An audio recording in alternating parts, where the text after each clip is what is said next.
السلام عليكم ورحمة الله وبركاته. الحمد لله كفى والسلام على عبادك المصطفى أما بعد أعوذ بالله من الشيطان الرجيم بسم الله الرحمن الرحيم الحمد لله সমস্ত প্রশংসা সেই রব্বুল আলামিনের প্রতি যে রব্বুল আলামিন আবার আমাদেরকে কোরআন এবং হাদিস থেকে কিছু গুরুত্বপূর্ণ আলোচনা শোনার তৌফিক দান করেছে সে রব্বুল আলামিনের প্রতি সবাই আমরা শুকরিয়া আদায় করে বলেন আলহামদুলিল্লাহ।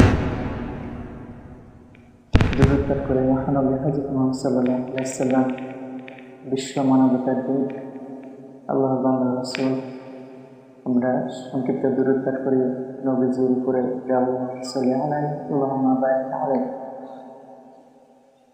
আজকে পবিত্র জুম্মায় সকালবেলায় কিছু কোরআন থেকে হাদিস থেকে আলোচনা করব।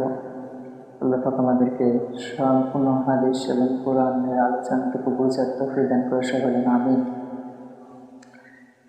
তো সর্বপ্রথম একটা হাদিস আলোচনা করি। সেই হাদিস খুব গুরুত্বপূর্ণ। নামাজ অবশ্যই চুরি থেকে ফিরিয়ে আনে, মানে এখানে যে কথাটুকু বলছে যে যাদেরকে নোংরা কাজ এবং খারাপ কাজ থেকে সালাত সে ব্যক্তিকে কী করে ফিরিয়ে নিয়ে আসে। তো আসলে এই কথাটুকু বাস্তব হাদিস থেকে আমরা দেখি কী বলছে।